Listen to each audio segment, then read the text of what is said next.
Good afternoon, everyone. My name is Lisa Long. I'm the Customer Service and Account Manager at Iowa Land Records. We are excited that you are here. Today, I'm being backed up by two people from our team, Samantha McMahon, who is our Accounting Coordinator, and Kristen Delaney Cole, who is our Communications Coordinator. Iowa Land Records is a small but mighty team. We're based in Johnston. We are a team of six.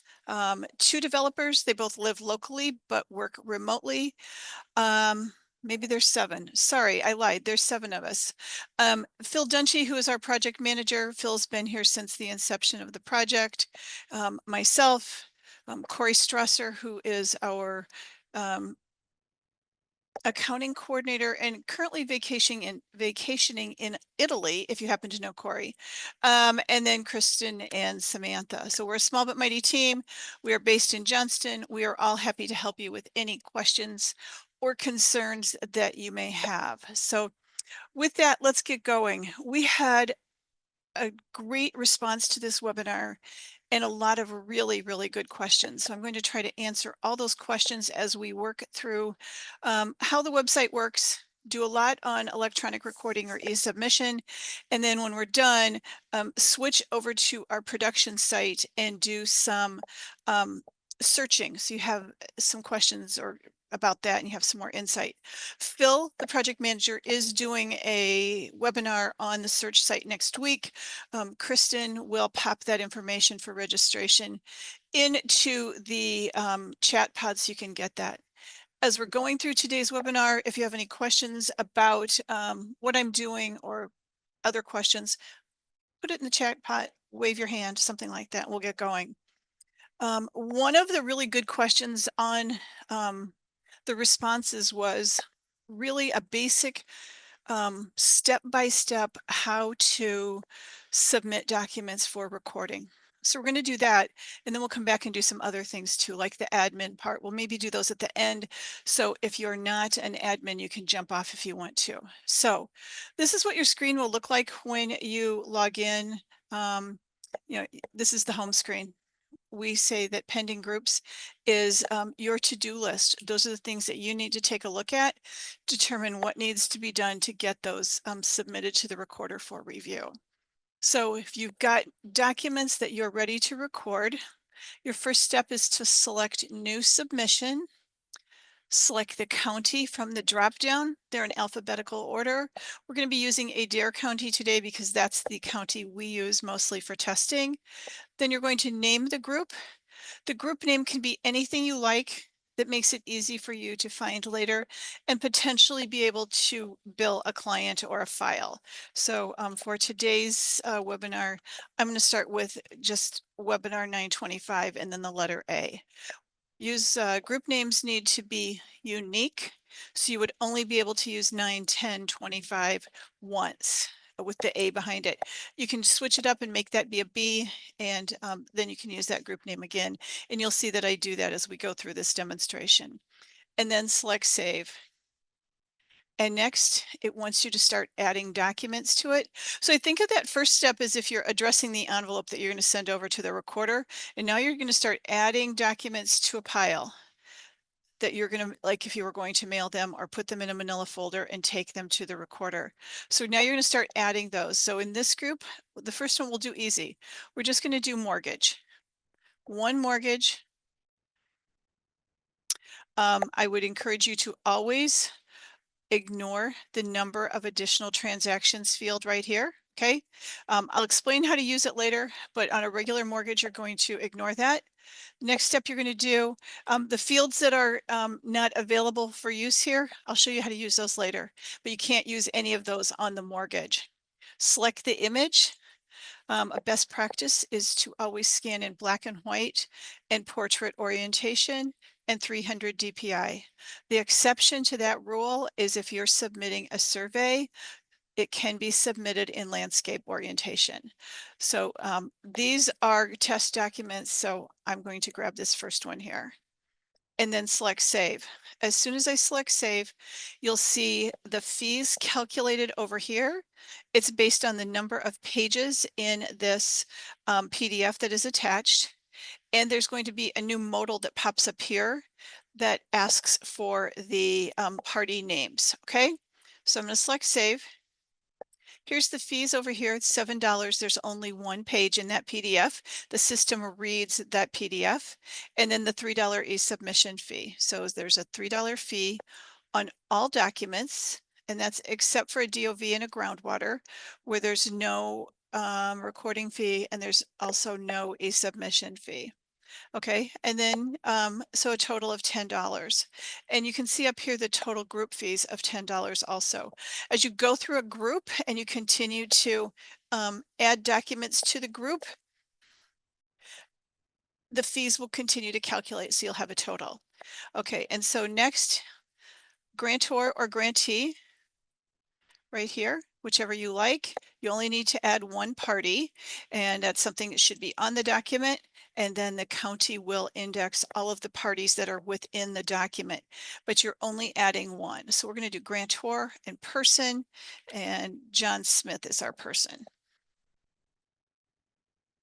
No middle name is required unless you want one. We're going to put John's middle initial there, and then save. And so now you can send a message to the county if you want to. You can add a document, you can review the group, or you can submit the group. So let's do a review. So we've got So we have one. a question real quick, as you're doing that. Someone asked if you could have a space or spaces in the initial document name. Um, Yes. okay. Okay. So you've got one document here. It's still in progress. That means it has not been submitted. You're going to see it up here in the pending groups or your to-do list. So remember, in progress indicates it has not been submitted. Okay.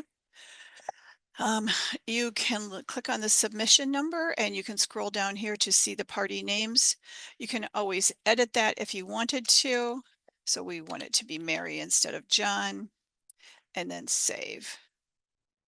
If you delete this party, it's going to tell you that you have to add a party back in. Okay, so you always have to add one party, and you always remember that the county will index all the parties on the document.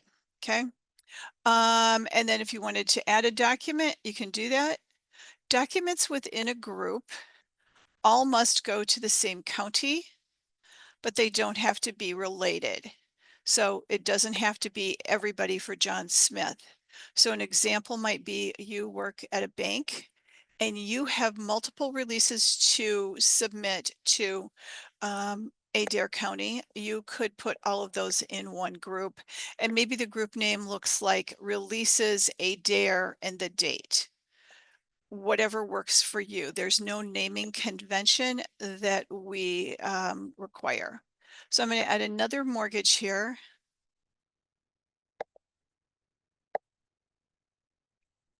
And save.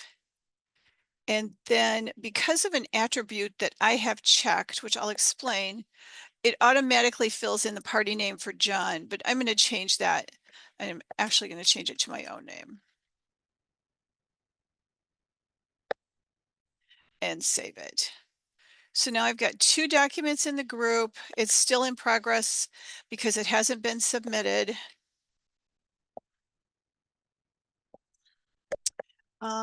And you can look at either one of those that you wanted to. You can delete it. If you want to change the county, you can. If you wanted to make that Adair or Adams, I'm sorry, you can. So it will change the county for submission for all documents on that group. Okay. And then last step is always submit group. So to review that process, you select new submission, you name the group. The group has to be unique. You're going to select the county. You're going to add documents to the group. And your last step is always submit group. Should a group be submitted in error to a county, please call the county in the larger counties, Polk, Lynn, Blackhawk, Scott, you're going to ask for who's working on a submission. In the smaller counties, whoever answers the phone can probably help you, but you're going to tell them that you submitted something in error and you need to have them decline it. Okay, and you need to do that immediately. Some of the counties are very fast, and something that was submitted at 2 o'clock since this webinar started may already be in the process of being recorded. Once something is recorded, it's very hard to have it removed from record, and even harder to get those fees refunded to you. So new submission, select the county, name the group, add the documents, submit the group.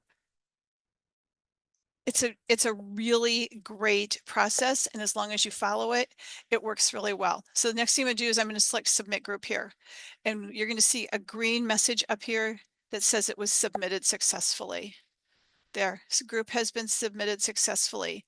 That's the only message that you receive telling you that it has been submitted. There's not an email that comes to you.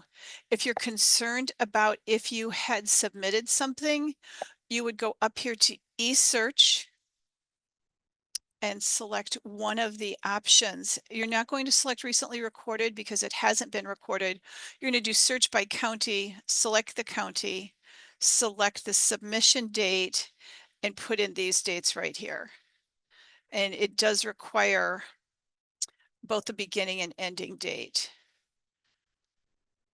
And we should see that group that I just submitted in ready for recorder status right there. At that point, the county has been notified that the documents are out there and ready for their review. And their system looks a lot like this one does. Their pending groups is right here, and that's everything that's in ready for recorder for their review. Counties have 24 hours or 1 business day to review a document and record it, decline it, change the fees, somehow get it back to you. Okay, let's do some more submissions. So new submission, select the county, name the group.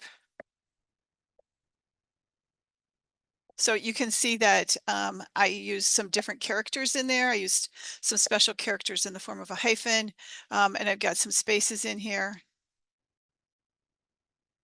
And then save. There's the empty group ready to go. So the group I want to do now has a deed, a declaration of value, a mortgage, a groundwater, and a power of attorney. Okay, so the first one I'm going to do is the deed. I'm going to do that. I'm going to ignore the number of additional transactions. Those are rarely used with the deed in my experience. The number of auditor fees, it's the number of parcels. It defaults to 1 on the conveyance documents, which are deed, warranty deed, quitclaim deed, contract, and affidavit of transfer. So it will always default to 1. There's a $5 charge for each auditor transfer fee or each parcel. Iowa law limits that to 10 parcels or 50, actually it limits it to $50 no matter how many parcels you have. So if you have 12 parcels on a document, you won't be charged the $60, you would be charged the $50. We're going to leave this one at 1. We're going to put in a real estate value of there. No, okay, almost $100,000, and we will not be selecting any of the exemption boxes. So when this calculates, you're going to see a $5 auditor fee right here. You're going to see the transfer tax calculated over here, the service fee calculated here, and then it's going to tell us that we need both the declaration of value and a groundwater. So browse, find the image, always scanned in black and white and 300 DPI, and then save. And so now we're looking for a name. And We have a question on the chat asking on quick claim deeds, is the real estate value 0 on quick claim deeds? it could be, it depends on the circumstances, but you would always want, the system will not let you submit it without entering a value. So I would enter $1, and I believe I have one of those later for demonstration. So this deed, even though I've got the mortgage image down there, has been added to the group. It's got a lot of pages in it because it's up to $82 here for fees. So $5, $7 for the first page, $5 for each additional page. That's the $82. The $5 transfer fee, the transfer tax of $159.20 calculated on this amount right here, the $3 e-submission fee, the total of $249.20, and the total group fees right here are $249.20. Got the party in there. You can edit that if you like. And then the system is saying you need a declaration of value and a groundwater. So I'll go ahead and add those. Add document, select. These are document types are in alphabetical order.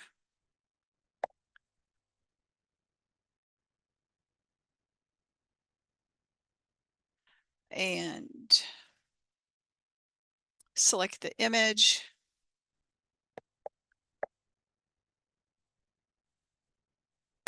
And save. Remember, declaration of value and groundwater, there are no fees. So nothing's going to change over here. And then select save. Total group fees stays the same. You can look at anything you want to or delete. Next is adding the groundwater. So go up here. Find the image.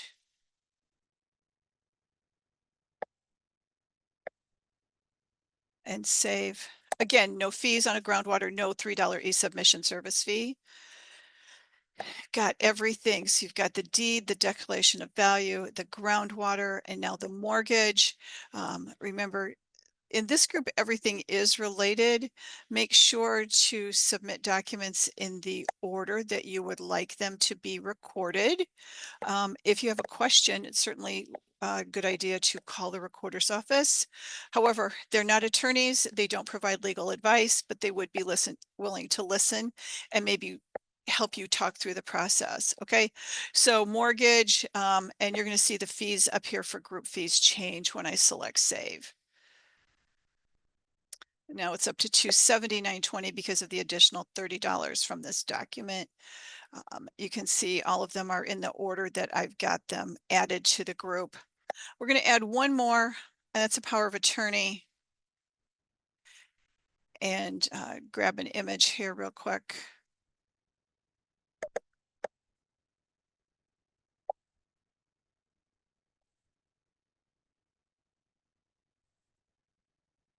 And save. And so now you can see the total is $289.20. You have all the same options down here. Add a document, review the group, submit the group, message the county. If you need to talk to the recorder about the group, I would call their office and ask to speak to someone who can help you. So here's one of my favorite things. If you participated in, if you've been with Iowa Land Records a long time, you may remember the legacy e-submission site that when you had documents in the wrong order, you had to use arrows to get them in the right order. Does everyone remember that? So I'm going to rearrange these. I'm going to move this power of attorney to the top. What I'm going to do is left click on my mouse and I'm going to drag it to where I want it. And then it brings up the details of that document. And then I'm going to put the groundwater behind the conveyance document. So now we have this group of 5 documents, total fees of $289.20, the power of attorney, the deed, the groundwater, the deck of value, and the mortgage.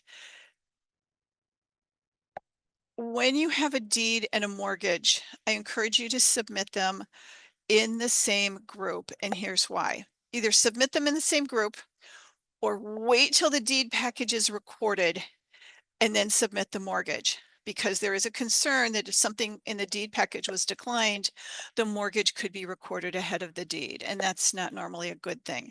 So I would either submit them together or wait until the deed is recorded and then submit the mortgage as a separate group. Okay, so everything looks good here. I'm going to go ahead and select submit group. Again, remember that the message will display up here that's been submitted successfully, and the recorder at this point will be notified that the document is out there and ready for their review. Okay, someone asked in our questions how to submit a survey. So we're going to do that next. Again, Adair and survey E.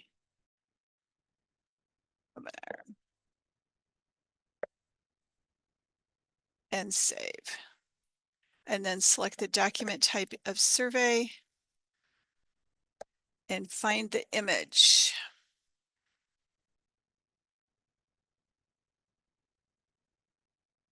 And I know I have surveys in here. There. And save. So surveys can be submitted in landscape orientation, and up to 24 by 36 is the size that is allowed to be submitted in e-submission. The counties in most counties can't print those that large, but we do accept them. And then only one party name to be entered here. So I'm just, on a survey, there's usually not a grantor or a grantee, but you do need to enter a party name. So we're going to make this one be Smith Surveying. If any of you work with, I think it's civil engineers, a couple people from our team will be at their event in early November in Ames, and we would love to talk to you. So I'm going to go ahead and submit that one. We can look at it. You can look at the image if you want to. Make sure it's the right one. Everything looks good. And go ahead and submit the group. Okay. What have I missed in the submission process that you want to see?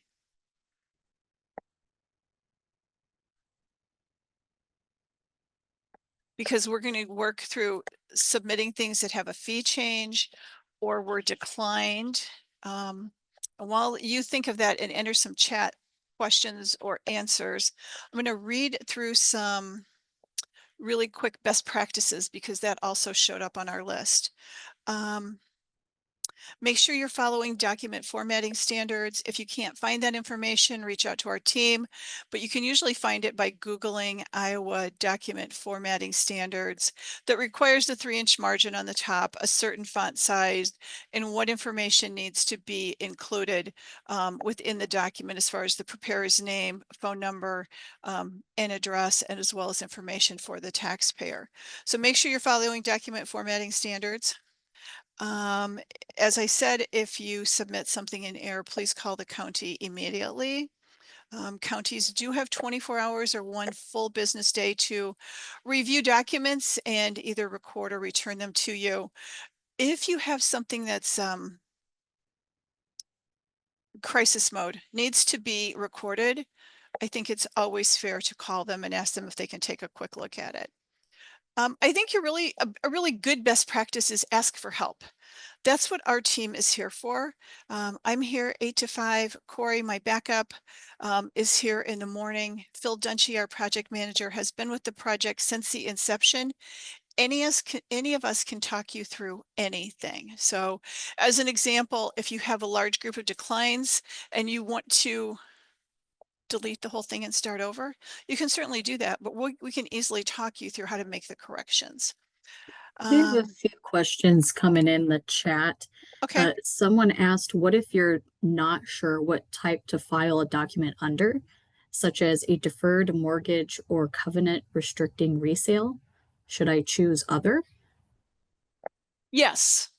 Other is always safe unless it's a conveyance document with the real estate value, because on an other in our system, you can add that conveyance, that auditor fee if you need to.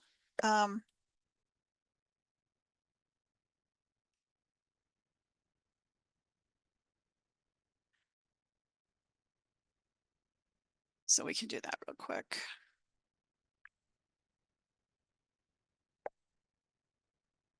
So with other, you can do, I thought you could do auditor. Yes, you can. Okay.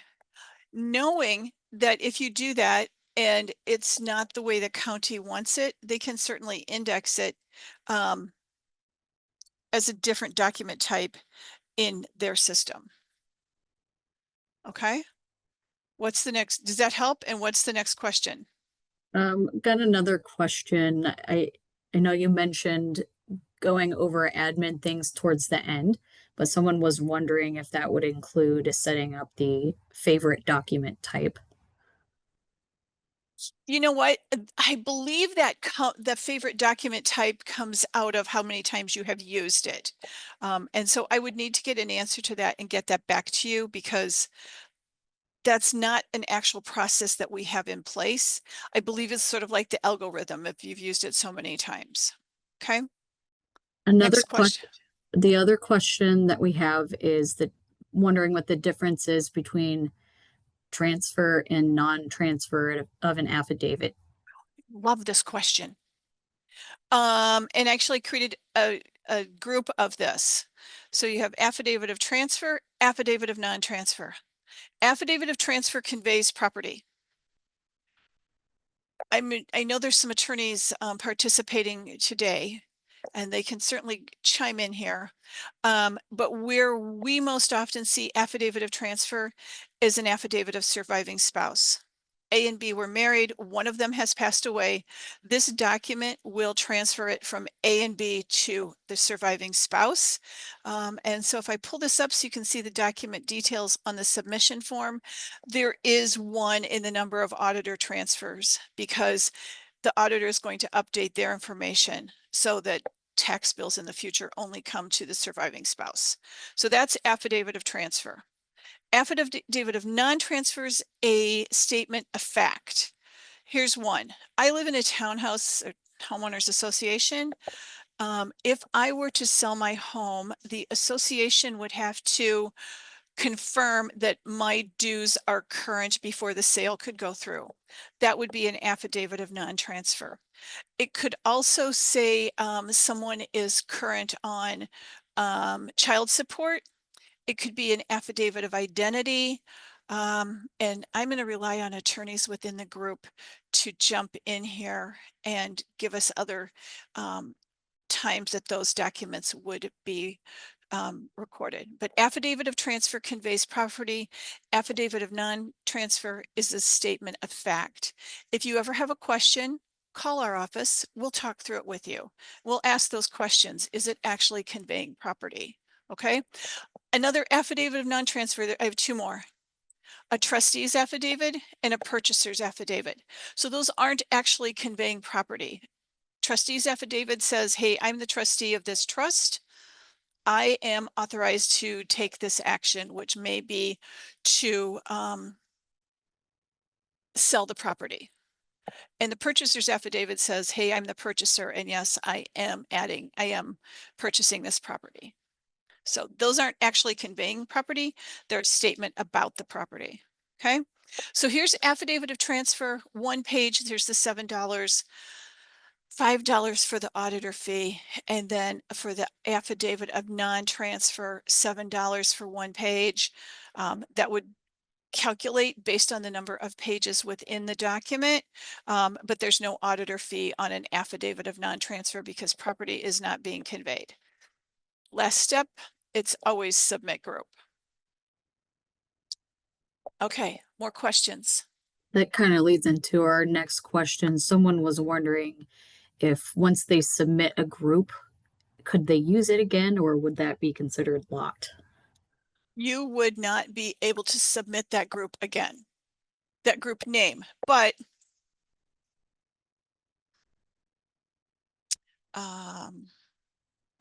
I don't remember the name of the groups that I've submitted today. Let's look real quick.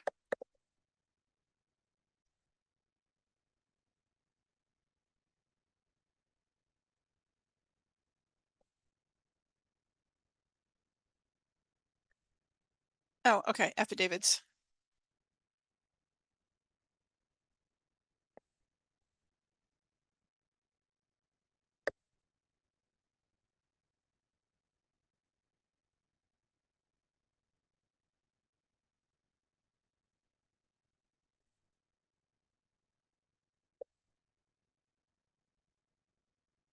And there, it tells me that it's already been used, so that I need to choose a different name, and I can add a number behind it or a different letter. You could also put a space in here. So imagine that you had done a group that looked like this. Okay. And you submitted that, and then you got a warning when you tried to do it for a second follow-up group. If you pop a space in here, it will let you submit that group because it's a different name because of that space. So there's easy ways to work around that. One of the things you can't do is change a name after it's been submitted.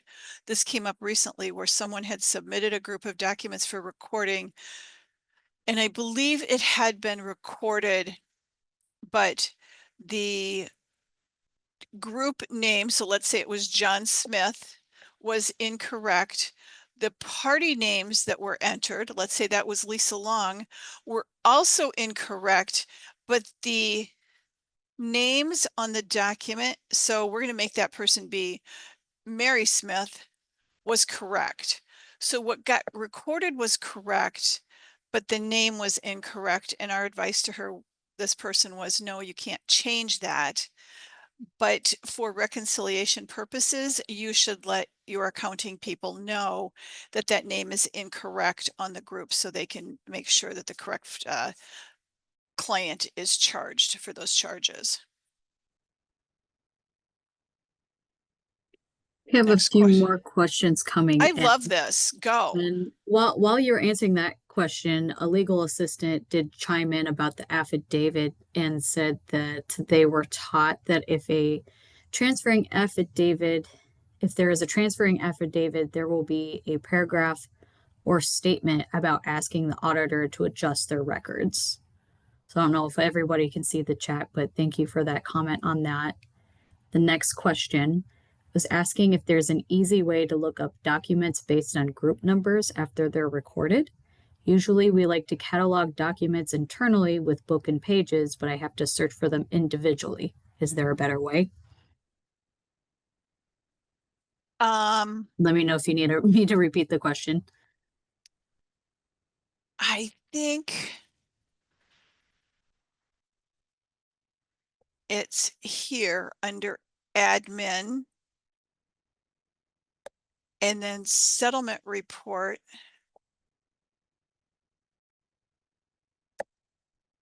And I'm trying to think, we haven't recorded anything recently in our staging environment. So let's see if this works. Okay.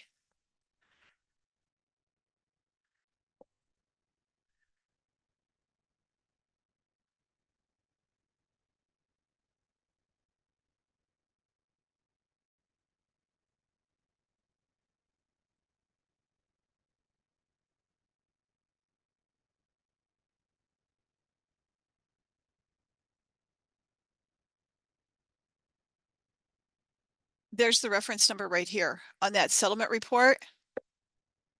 So you would need to be an administrator on the account to access that report, but here's either the reference number or the book and page, depending on what the county uses. So it's under admin and then settlement report. And if you're not an admin, so you can't access that, I think your options are a couple things. One, ask the admin to elevate your role if they're comfortable with that, or two, ask them to generate this report for you. I really like this report because it's helped us find things. We have a similar report that we can use for the recorders too, that help us determine if they did or did not get paid correctly for a document when we distribute funds to them. Next questions. First of all, did that help you? We'll let you know if that person has any additional comments. Oh, Okay. they just said, yeah, I think so. Okay. Another question is asking if there's a way to get an email notification that their document has been recorded by the county. You should be receiving that. Mhm. If you're not, you should check your spam. My other question is, Do you have your own user ID or are you using one with a group of people in your office? Because there's only room for one email per username. Um, so if you're all using the same username, I would add additional usernames so that you get that email.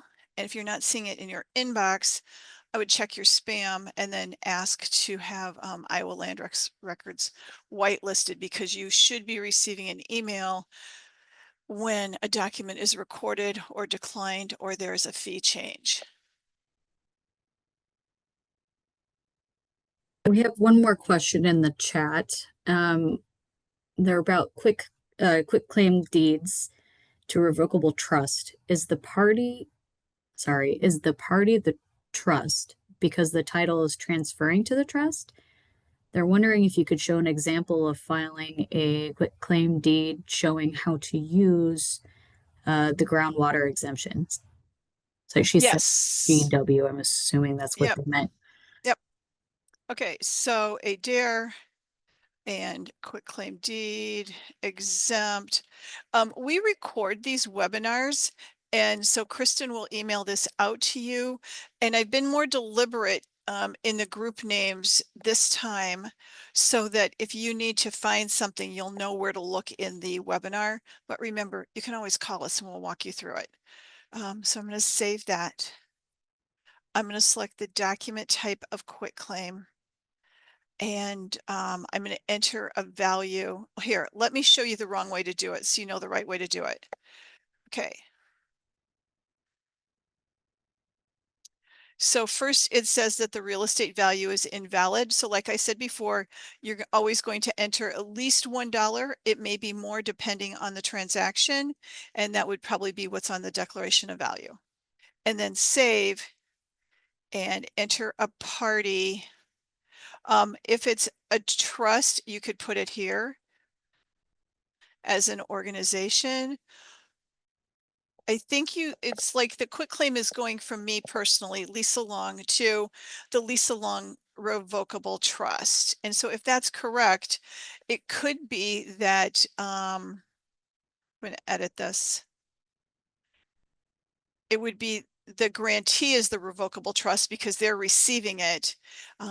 Okay, the grantor, if you were entering both parties, would be me as the current owner transferring it to my trust. Okay. Remember that the counties will index what's on the document. So if the document's correct, you can certainly imagine that they're going to do it correctly, that it's going to be granted from Lisa Long to Lisa Long Revocable Trust. Okay, so now the system is saying I need the declaration of value and the groundwater, and I'm going to select edit, and then I'm going to select these two exemption boxes right here and save, and that warning goes away and the changes have been. So let's add one more. So we're going to do the quitclaim here. $1 for the real estate value, the DOV and the groundwater exemption, and browse for the image. And save. So there you've got the $7 for the one page, the $5 auditor fee, the $3 service fee, and you've got it updated to the revocable trust, the grantee. I could edit that to grantor person.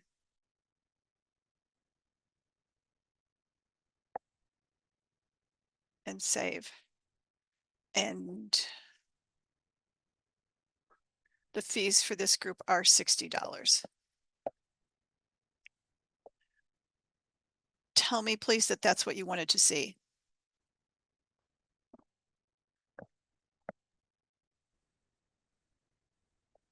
Okay, I'm gonna go ahead and submit. The person with that question did say that was very helpful. I had a couple of questions pop up while you're walking through that. I'm going to go with this one first since it's related to quitclaim deed. Um, their their comment was for the quitclaim deed, would it be appropriate to enter the full real estate value, but then click the transfer tax exemption? I think that depends on the transaction. So you would want to consult with counsel on that. If you're not going to pay any tax, I think you can do that. But will you be submitting a declaration of value? That's related to another. Oh, wait, sorry. Never mind. I misread something. That's my bad. Okay. Yeah, I think you can do that as long as the documents that you are submitting support that. Okay. The other questions are, what are some reasons you would have a declaration of value exemption? Oh, so there's one So, right yeah. here. You would have a deed fulfilling a contract. So a property was sold on contract, and at the time the contract was submitted for recording, the declaration of value would have been submitted with it.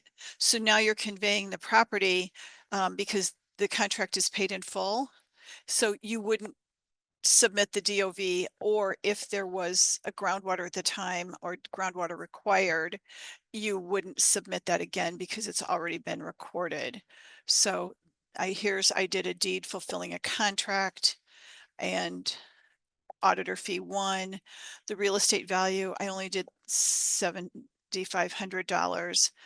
I didn't select the exemption for the tax because you're paying it now, but you've got the DOV and the groundwater exemption because they were submitted and recorded at the time of the contract being recorded.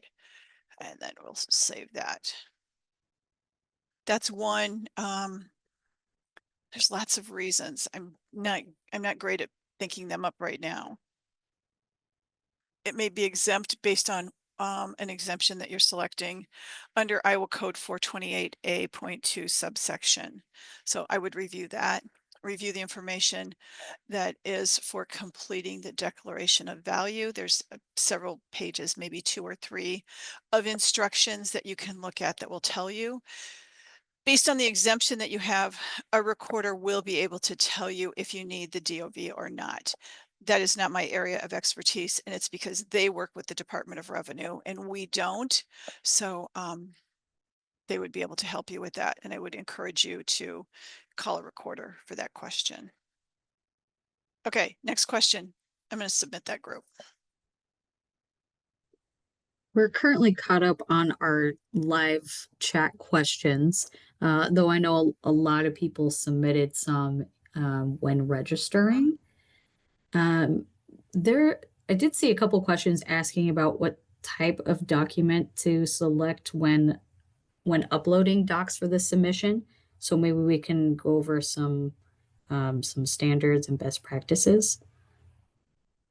So how to select the document type, you know, there is a list of documents that are eligible for submission. If you're not certain, you could always select other. You can always call our office or call the recorder, and we'll be happy to help you with that. With the idea that the recorder has the final word, but we want to make sure that it's submitted correctly so it's recorded as quickly as possible, and that it always has the right information. So if you're ever not certain, use other, but certainly ask. Ask for help is always important, okay? Let's go through, we've got about 15 minutes left, though I am here for the rest of the afternoon if you need me. Let's look at documents that were maybe submitted and came back to you. So one of those groups that I submitted earlier, these are some test groups that I did yesterday, but one of those groups that you submitted, I've submitted the recorder reviews, they find a problem and they return it to you. So you are never charged until a document is recorded. Even if something is approved within the group, you're never charged until everything is recorded. So that going back and forth doesn't cost you anything but the time it takes to correct. So I'm going to do, let's do fee changes first. So you submit something for recording. And it comes back with a fee change. You will receive an email telling you that there is a fee change document. And what you're going to do is log in, find the group in your pending groups. You can see who owns the group here.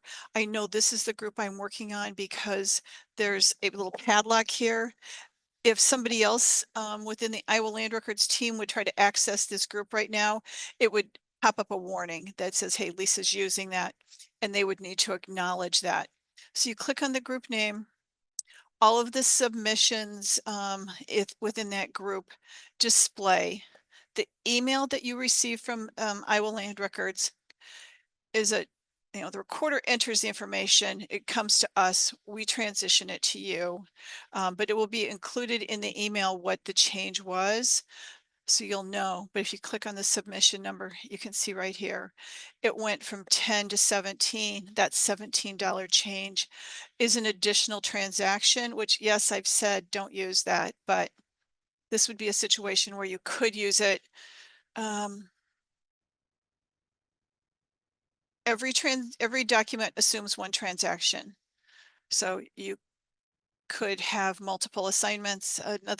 Another favorite of mine is you have a first and second mortgage on your house.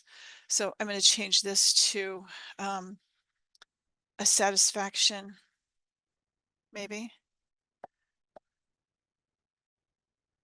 Satisfaction of mortgage. So you have a first and a second mortgage on your house. You win the Powerball, which would be great for all of us. And you go into the bank and to pay off both of your mortgages. So the bank could submit two documents for recording saying, hey, it's paid off, or they could do them on one and do the additional transaction. So they're going to say the mortgage that belongs to John Smith recorded in book 1, page 75, and the recording date, and the one recorded in book 10, page 328 on this date are both paid in full. So they're satisfied. So the recorder would ask for the additional transaction because they're noting two things. In general, I would tell you to not use the additional transactions. Submit it, let the recorder review it and tell you if you need more, because each additional transaction adds $7. And so I put 17 there so you can see that it's $119. If someone misses that and you get charged $119, it's very hard to get those funds returned to you. So in general, I would tell you not to use it. Additional transactions is when there's more than one transaction on a document. It is not additional transactions within a group. I'm going to save this one and I'm going to accept the fee change. I guess I did already by doing resubmission. And then you could submit the group. I'm going to add a document to this real quick. What we see on occasion is that the first document within a group will have 3 additional transactions because there's 3 more documents in the group. And then you get a $21 additional transaction fee. It kind of goes from there. So the next one would have 2 for $14, that kind of thing. So in general, avoid number of additional transactions. If you ever need to talk through it, the recorder is a really good resource on that. Okay. So I'm going to submit this one. Oh, I'm going to accept these right here. This is a different group, but this is an easy way to do it. Is just log in, pull up the group. You've got the email that tells you what changed, select the 2 boxes, and then you can submit the group. So I think fee changes are really easy, are a really easy way to take care of those and then submit the group. I think that declines are a little bit harder. The process is the same. You submit something to the recorder, it comes back that it's declined. You receive the email telling you it was declined and what was wrong. You log in here, you click on the group name and the submission number. The email told you what was wrong. They've asked you to scan it in black and white. So you come down here to the submission form, and right next to the document type, it says edit. So you don't have to start over. You don't have to use that cool little trash can. You can just find a new image here. So you rescan in black and white and save it. And it will recalculate fees, and then you can submit the group. Okay, so I'll do that one. Here's another one. This one actually was not recorded. So I'm going to delete this group, and it's really cool because it asks if you're sure, and it does take a second for that to delete. Okay, fixing another declined document. We've got these in progress. So we will just change the document type out, or change the image, I'm sorry.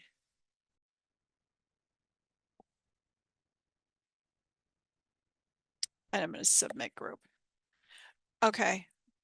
Everybody good on fee changes and declines? Because I want to walk There's, through. I didn't catch you cover this question asking if the submission would be declined if there's an additional transaction required. It would come back as a fee change. If the county changed the fees, it will come back to you as a recorder fee change instead of decline. Some counties may decline it and tell you that they need the additional, they need the additional fees. But in most cases, they should do the fee change for you and send it back to you, and you do have to approve it. There is hope that one day you would be able to say within your account, we have a threshold of $10 or $25 or whatever. As long as the fee change for each document is under this, we'll go ahead and accept it, but that's a long way off.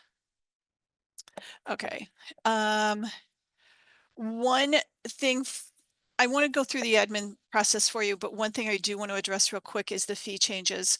Somebody asked how fees are changing. So there was a bill in the legislature this year that was not approved.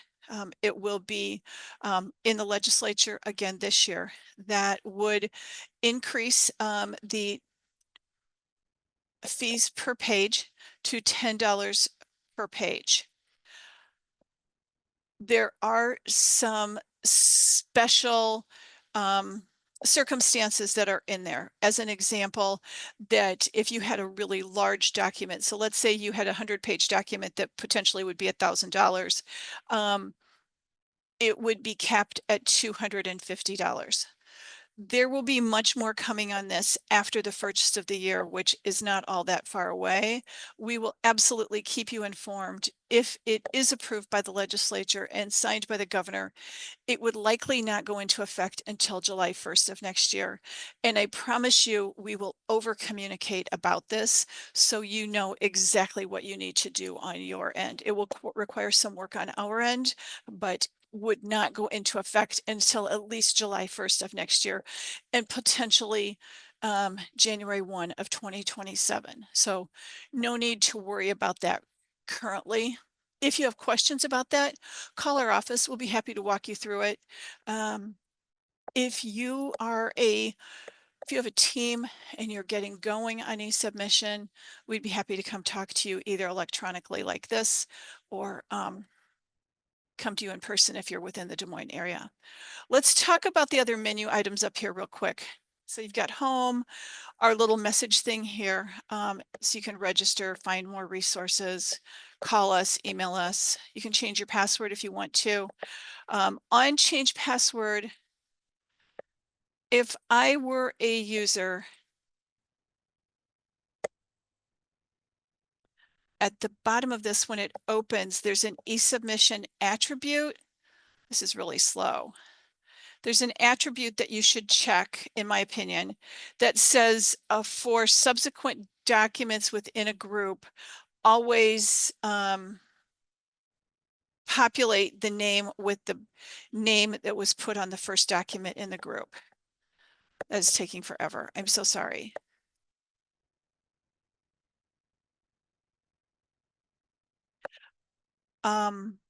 Then we have eSearch. We walk through this with looking for documents. Periodically, once or twice a year, we do go in and archive e-submission documents, it's for space considerations, how much is being taken up on the server. We did that recently for anything that was recorded prior to July 15th of this year. And while those documents are not available within a submission, it certainly is available on the Iowa Land Records website. When a document is recorded, and in theory, you receive that email, you could come here to recently recorded and then search. This blue bar indicates it's working, and it does pull up the most recent 500 entries. And then you can select the submission number and review the document here so you can see the recorded image.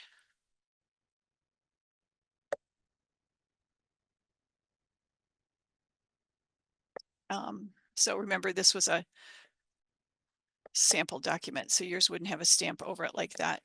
So, and you can search for things. So if I wanted to, trying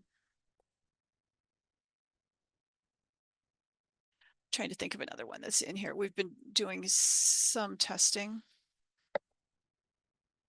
Oh, here I know. Instead of searching by county, if I wanted to search for the deed, so this way I get any deed that was recorded. So that works out really well, and it shows you that there's up to 80 of them. So it's certainly easily searchable if you want to use it for that. But you can search by group name or submission number. Documents under recently recorded are not the docs that you just submitted. They're the ones that have been recorded. So if something is waiting and it would be in ready for recorder status, they're not going to be in recently recorded. This is ILR search, actually our search site. Here's admin. We have 3 different kinds of users. Lisa, before we move into admin, we did get a question asking if there is a limit to the amount of searches that can be done on ILR in a specific time frame. Searches and index views are unlimited for all users. If you are a business user, you may view up to 120 images per day. If you're an individual user, so you signed up as an individual and you only have access to search, you may see up to 10 images per day. If you are working on a project and require more image views, contact our office. We have a form that you can create, and we're happy to work with you on that. So unlimited index views and searches for everyone. And then image views are limited. That came out of focus groups that we did a couple years ago prior to the development of this site. Okay, admin, there's lots to unpack under here. Submitter information, this is real basic, who you are, what you do. That your name is test payment, your bank, where you're located, the phone number, and who the contact is. You can select edit, and the information that you can edit is here. This account number is our internal account number, has nothing to do with a bank account or a credit card that you may have. So admins can edit that. Next is update account. And this is actually for me as a user. And here's where I think everyone should click is e-submission attributes. It's also under change password, and I don't understand why that didn't populate earlier, and then submit. So by default, use the party name information from the first document for all subsequent documents. Yes, I think it saves a lot of time. You can certainly change your password if you want to. Remember that passwords have to be a minimum of 14 characters, maximum of 50, both upper and lowercase letters, number, special character. You can't repeat one that you have used previously. If you need tips and tricks for passwords, city, state, zip code, special character. Those work really well. If you've got a password you really love, use it, change the special character. Submitter payment information. So this is where your information goes for how you're paying for recorded documents. I'm going to select edit here, and what you're going to see is nothing about the bank account displays.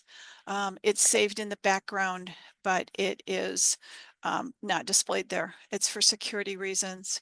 You can pay with a bank account or a credit card. If you use a credit card, there is a merchant processing fee assessed on the fees. And if that's an avenue you would like to take, let us walk you through that, okay?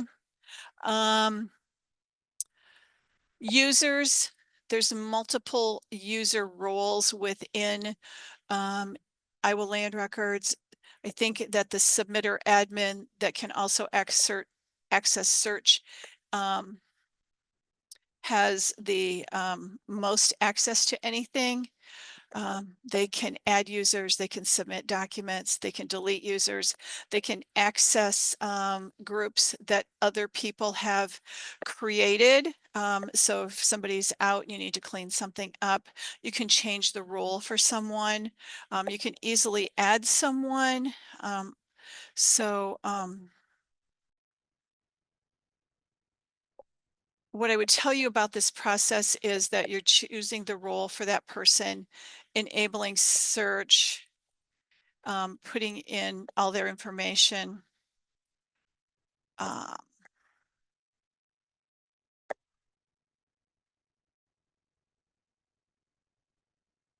and phone number, and selecting the attribute, entering a username, you've got the password, you meet all the password requirements. That new user does not receive an email from Iowa Land Records. It's up to you as the administrator to provide the new user with their username and password and have them log in before the end of the day and update their password. Should they miss that deadline, their status will be pending, and you could come in here and just put in a new temporary password for them. But there's no email that comes to them, okay? If you wanted to get rid of a user, you could certainly do that by clicking here.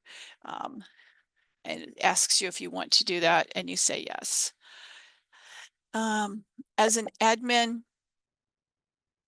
you can also generate a report of all of your charges. And I think we generated that early.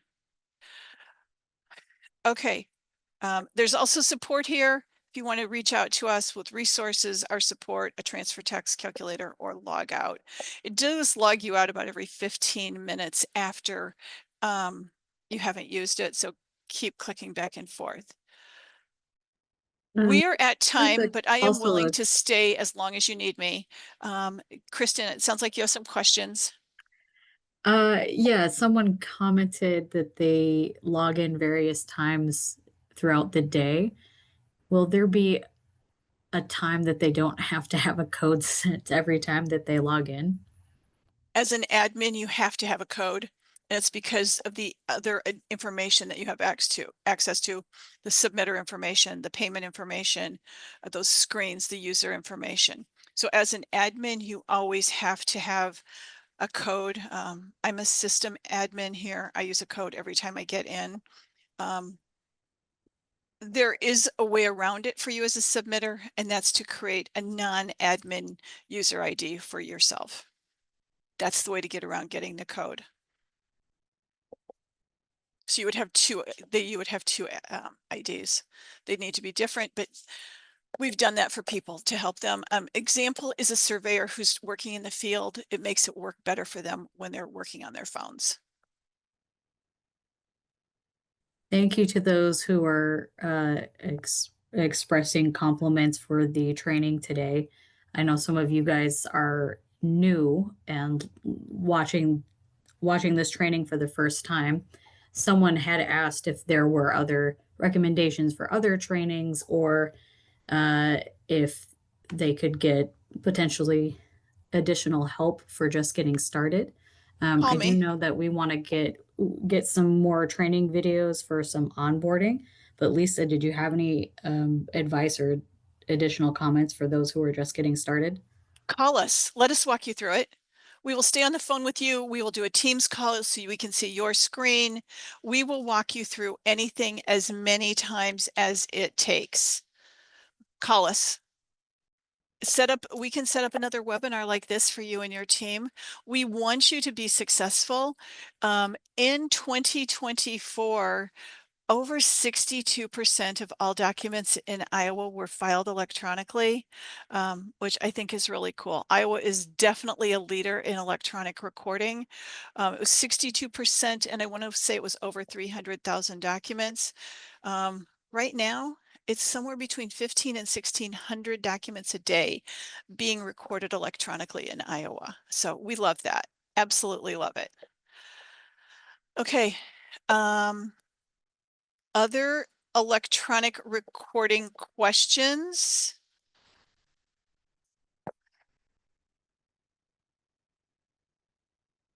Not currently, Okay, but you guys are so welcome to remember, contact after. yeah, absolutely. Remember that we are doing a search webinar next week and we would love to have you. So this is what the production search site looks like. Here's my tips and tricks. One, name searches have to be exact. So here's an example. Phil Dunchey is our project manager. He uses his own name when he does searches. Okay, so safe to assume that his name is Philip, right? And he lives in Polk County. And we're going to just search the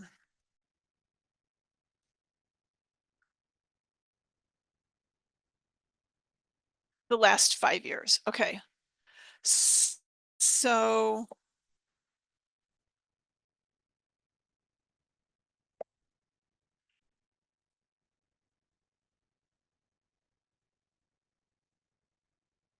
Polk County and search for results. Okay.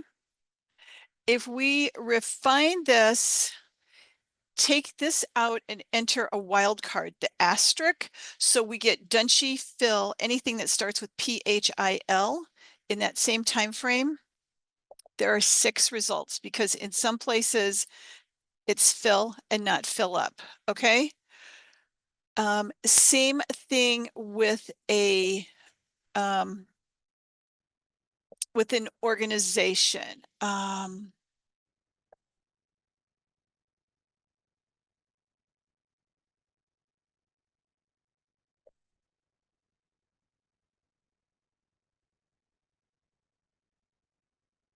So I'm going to do Westgate and I'm going to do Dallas, and I'm going to use the same time frame only.